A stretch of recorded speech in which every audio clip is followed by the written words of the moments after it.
exploring cognitive methods to enhance the human body through the use of a wearable robotic arm. Greetings and salutations to everyone. In today's video, we will be exploring the groundbreaking work of scientists at the École Polytechnique Fédérale de Lausanne, EPFL, who have successfully developed a robotic arm that can be operated by the diaphragm. This incredible advancement allows for the integration of a third arm into the body of a healthy individual. The project, known as the Third Arm Project, aims to create a wearable robotic arm that can assist with daily tasks and contribute to search and rescue efforts. To assess the feasibility of diaphragm control, the researchers created a virtual environment where they tested the ability of a healthy user to manipulate a virtual arm using diaphragm movements. Remarkably, the study revealed that diaphragm control does not interfere with other essential actions such as controlling one's natural arms, speaking, or directing one's gaze. Now, without further delay, let us dive into our discussion. Silvestro Misera, a neuroengineer, dedicates his expertise to devising cutting-edge technological innovations that aid individuals in recovering lost sensory and motor capabilities resulting from traumatic incidents or neurological conditions.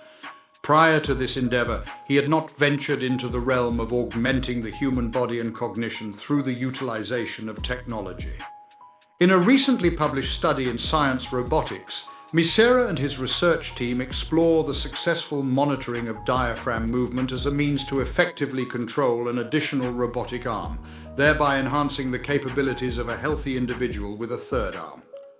According to Misera, the Bertarelli Foundation Chair in Translational Neuroengineering at EPFL and Professor of Bioelectronics at Scuola Superiore Sant'Anna, this study presents exciting possibilities by demonstrating the extensive control of extra arms and the potential for simultaneous control alongside natural arms. Funded by the Swiss National Science Foundation, NCCR Robotics, the Third Arm Project seeks to develop a wearable robotic arm that can aid in everyday activities and search and rescue operations.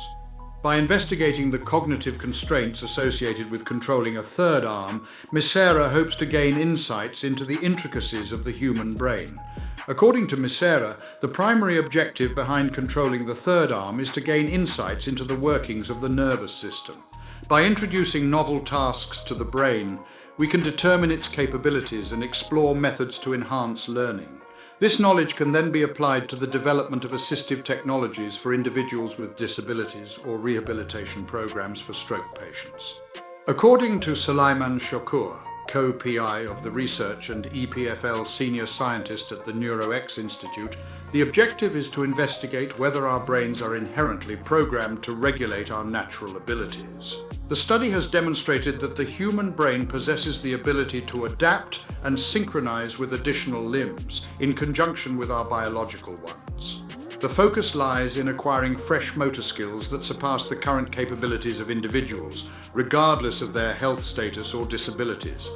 From a neurological standpoint, this represents a spectrum that bridges the gap between rehabilitation and enhancement. In order to examine the limitations of cognitive enhancement, the scientists initially constructed a digital setting to evaluate the ability of a healthy individual to manipulate a virtual arm using diaphragm movements. Their findings revealed that the control of the diaphragm does not impede other actions such as controlling one's physical arms, speaking, or directing one's gaze. The user in this simulated environment is outfitted with a belt that gauges the motion of their diaphragm. With a virtual reality headset on, the user's field of vision encompasses three arms: the right arm and hand, the left arm and hand, and an additional arm positioned between the two, featuring a perfectly balanced six-fingered hand. Giulia Dominigiani, a PhD student at EPFL's NeuroX Institute, clarifies that the hand was deliberately designed to be symmetric in order to eliminate any favoritism towards either the left or right hand. Within the digital realm, users are presented with the option to extend their left hand, right hand, or both hands symmetrically towards the center.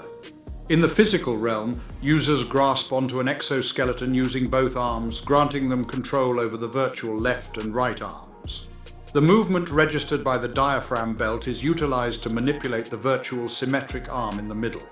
A total of 61 individuals in more than 150 sessions underwent testing with this configuration, all of whom were in good health. According to Dominigiani, the control of the third arm through diaphragm is surprisingly instinctive, as participants rapidly acquire the skill to manipulate the additional limb. Furthermore, the method of control we have developed is completely separate from the natural limbs, and we have demonstrated that diaphragm control does not hinder one's ability to communicate effectively.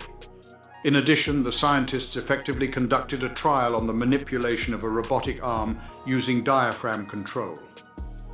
The arm, which is a simplified version consisting of an extendable rod, was able to be extended outward or retracted by contracting the diaphragm. Similar to the virtual reality setting, participants were instructed to position their left or right hand, as well as the robotic rod, above designated target circles. In addition to the diaphragm, which was not included in the study, vestigial muscles in the ear have also been examined for their potential to perform different functions. This method involves fitting users with ear sensors and teaching them to utilize precise movements of these ear muscles to manipulate the movement of a computer mouse. According to Chaucour, there is potential for users to utilize these ear muscles as a means of controlling an additional limb. This highlights the possibility that these alternative control methods could contribute to the future development of rehabilitation protocols aimed at assisting individuals with motor deficiencies. As a component of the Third Arm Initiative, previous research on the manipulation of mechanical arms has primarily centered around assisting individuals with amputations. However, the most recent study published in Science Robotics represents a significant advancement, shifting the focus from mere bodily restoration to the realm of augmentation. Misera concludes by stating that the next phase of their research involves delving into the utilization of advanced robotic devices, employing their diverse control strategies in order to execute practical tasks in real-world settings, whether it be within the confines of a laboratory or beyond. It is only through this exploration that they will truly comprehend the immense possibilities that this approach holds. To support our channel's growth and ensure broader awareness, kindly hit the like and subscribe buttons. This will help us reach more individuals and disseminate valuable information. Thank you in advance.